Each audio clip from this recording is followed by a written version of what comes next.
शुरुआत करते हैं खबरों के सिलसिले की। तो स्मृति ईरानी का राहुल पर गंभीर आरोप है।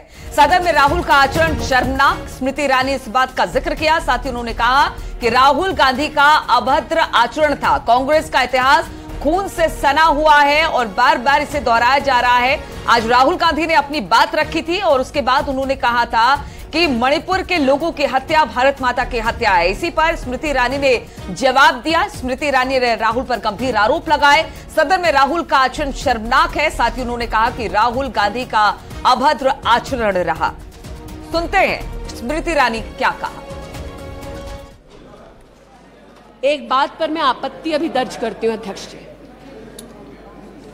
कि जिनको आज मुझसे पहले वक्तव्य देने का अधिकार दिया गया, उन्होंने जाते जाते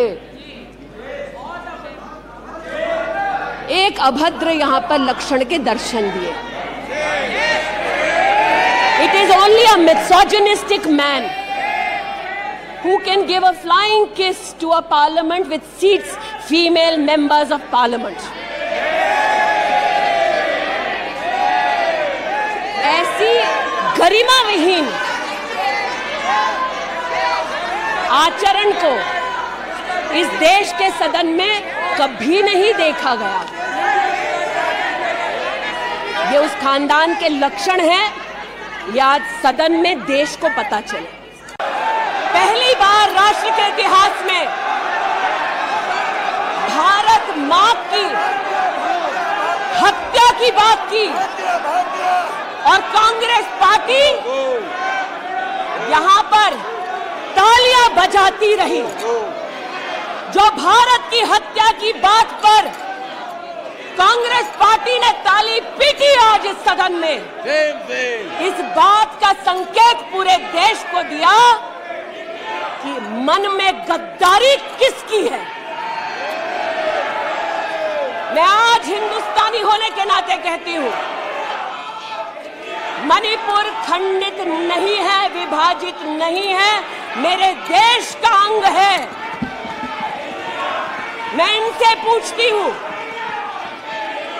इन्हीं की अलायंस के एक सदस्य बैठे हैं जिन्होंने तमिलनाडु में कहा कि भारत का मतलब मात्र उत्तर भारत। अगर हिम्मत हो राहुल गांधी में तो आकर भारत के ऊपर इस प्रकार का कटाक्ष करने वाले डीएमके के अपने साथी का खंडन करके बताएं। तो राहुल गांधी ने अपनी बात रखी अविश्वास प्रस्ताव पर और स्मृति ईरानी ने जवाब दिया, लेकिन राहुल की एक हरकत को भी स्मृति ईरानी ने कोट किया है। इसी पर बातचीत करने के लिए रवि सिसोदिया इस वक्त हमारे साथ हमारे संवाददाता जोड़ आए हैं। रवि, राहुल ने आज भाषण दिया और पूरे दमदार तरीके से अपना भाषण दिया, लेकिन स्मृति ईरानी ने पूरी तरह से उन्हें घेरा है। साथ ही उन्हें भारत माता के मामले पर तो घेरा ही, सदन से निकलते निकलते फ्लाइंग किस का भी जिक्र किया है स्मृति ईरानी ने। बिल्कुल, देखिए इस मामले को लेकर दोनों तरफ से बयानबाजी भी हो रही है। अभी कुछ दिन पहले जो लोकसभा में कांग्रेस के सांसद हैं, जो महिला सांसद, उन्होंने प्रेस कॉन्फ्रेंस की है और उनके तरफ से बयान दिए जा रहे हैं कि इस तरह का कोई कृत्य राहुल गांधी की तरफ से नहीं किया गया था। वो महिलाओं का सम्मान करते हैं। वो मणिपुर के मसले को लेकर अपनी आवाज उठा रहे थे। लोकसभा में जो कांग्रेस के सांसद हैं, ज्योतिमणि, गीता कोड़ा और उनके सहित दो और सांसद, महिला सांसद जो कांग्रेस के, वो अपना बयान दे रहे थे और उनके तरफ से ये कहा जा रहा था कि जो स्टैंड, जो बातें कही जा रही हैं वो गलत है और जो आरोप लगाए जा रहे हैं वो तथ्यहीन है। तो आरोप प्रत्यारोप लग रहे हैं। बीजेपी की जो सांसद, उनकी तरफ से कहा जा रहा है कि जो कृत्य है वो कहीं से बर्दाश्त नहीं किया जाएगा। वहीं कांग्रेस जो एमपी हैं, उनकी तरफ से कहा जा रहा है कि इस तरह की हरकत राहुल गांधी की तरफ से नहीं की गई है। जी ठीक है, लेकिन रवि एक बड़ी बात है, इससे पहले भी सदन में हमने देखा था कि किस तरह के राहुल गांधी का एक जेस्चर था आंख मारने वाला, वो भी विवादों के घेरे में था। अब एक बार फिर से बीजेपी इसे मुद्दा बना रही है कि फ्लाइंग किस देते हुए वहां से निकले हैं। लेकिन सबसे बड़ी बात यह है कि सदन में क्या इस तरह की चीजें होनी चाहिए, बीजेपी बार बार कहती है और कांग्रेस को इस पर घेरती भी है। तो कांग्रेस को भी सतर्क रहने की जरूरत है इन सब चीजों पर, खासतौर पर राहुल गांधी। बिल्कुल, देखिए जिस तरह का मामला था और जिस तरह से केंद्रीय मंत्री स्मृति ईरानी ने सदन में बोला और उसके बाद जो तमाम बीजेपी के सांसद हैं वो भी सदन के बाद जब मीडिया से बात किया तो उन्होंने भी आरोप लगाए तो कहीं ना कहीं मिसकंडक्ट का मामला माना जा रहा है। और अगर किसी सांसद की तरफ से इस तरह की कोई आपत्ति दर्ज कराई जाती है या फिर अगर इस मामले को उठाया जाता है तो जाहिर तौर पे इस पे जो अध्यक्ष हैं, जो स्पीकर हैं लोकसभा के, वो कार्रवाई कर सकते हैं और वो देखना होगा कि उनकी तरफ से किसी से कोई शिकायत की गई है नहीं की गई है। वहीं दूसरी तरफ अगर कांग्रेस के पक्ष की बात करें तो कांग्रेस के जो तमाम सांसद, महिला सांसद खासकर जिनको जो प्रेस कॉन्फ्रेंस कर रहे थे, उनकी तरफ से कहा गया कि इस तरह का कृत्य राहुल गांधी की तरफ से नहीं किया गया है। उनके ऊपर बेवजह आरोप लगाए जा रहे हैं मणिपुर की घटना या मणिपुर की जो घटना उससे ध्यान भटकाने के लिए। तो आरोप प्रत्यारोप दोनों की तरफ से लग रहे हैं। हालांकि देखना है कि अगर किसी की तरफ से शिकायत की जाती है तो ऐसे भी जो लोकसभा स्पीकर हैं वो इस मामले को देखेंगे। उनके पास किसी प्रकार की शिकायत जाती है तो माना जाएगा कि वो इस पर किसी भी तरह का एक्शन ले सकते हैं, क्योंकि जो मामला है, जिस मामले को उठाया जा रहा है, वो मिसकंडक्ट का मामला है। जी रवि, लेकिन एक बात ये भी है, मणिपुर की हिंसा पर बोलना ठीक है, राहुल गांधी ने जिस तरीके से बोला, लेकिन यहाँ पर भारत हिंदुस्तान को लेकर जिस तरीके से बदनाम किया, इस पूरे उनके भाषण पे माफी मांगने की भी बात सामने आई है कि जिस तरीके से राहुल गांधी ने भारत और हिंदुस्तान को लेकर बदनाम करने की कोशिश की है, इस तरीके से तो राहुल गांधी को माफी मांगनी चाहिए।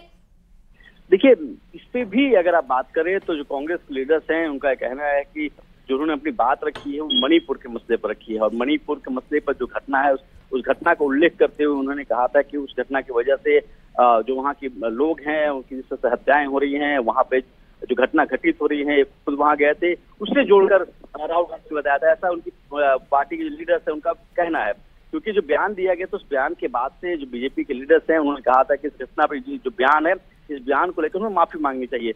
और दूसरी जो घटना घटी, जो फ्लाइंग किस की जो खबरें आ रही हैं, जिसको लेकर बीजेपी के जो तमाम लीडर्स हैं, हालांकि सदन के अंदर भी बोला, सदन के बाहर भी वो मांग कर रहे हैं कि इस घटना के लिए जो कृत्य किया गया है, जिस तरह का उनका जो एक्शन था, उसको लेकर माफी मांगनी चाहिए।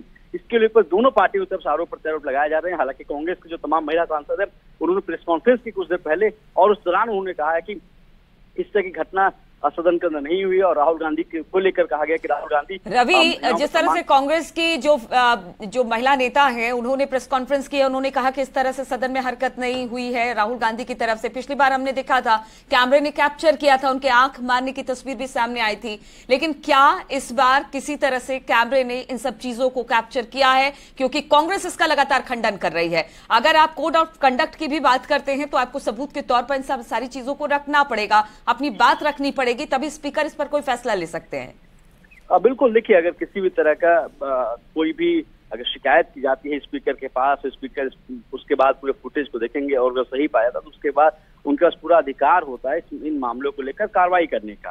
कार्रवाई क्या होगी वो देखना होगा, लेकिन ये जरूर कह सकते हैं कि जो इशू है, जो मसला है, जिस मसले को जिस तरह से उठाया गया सदन के अंदर, सदन के बाहर लगातार जो बीजेपी के तमाम जो महिला सांसद या मंत्री हैं उनके तरफ से भी आरोप लगाए जा रहे हैं कि इस तरह का कृत्य कहीं से बर्दाश्त नहीं किया जाएगा। तो ये देखना होगा कि शिकायत अगर की जाती है तो उसके बाद फिर जो स्पीकर का ऑफिस है, जो सेक्रेटेरिएट है, उनके तरफ से क्या कार्रवाई की जाती है, क्या एक्शन इस पर लिया सकता है। लेकिन एक सवाल रवि और भी है कि चूंकि देखिए ये पिच बहुत बड़ा है और यहां पर अविश्वास प्रस्ताव लाया गया है, पता है कि सत्ता पक्ष बने रहेंगे, लेकिन मणिपुर हिंसा को यहां पूरे मुखर तरीके से कांग्रेस उठा रही है। लेकिन अब जब इस तरह की बातें सामने आएगी तो जरूर कांग्रेस बैकफुट पर जाएगी, क्योंकि कल तो अब प्रधानमंत्री नरेंद्र मोदी को भी बोलना है, जिनका इंतजार किया जा रहा है, और शाम को अमित शाह को भी हमें सुनना है।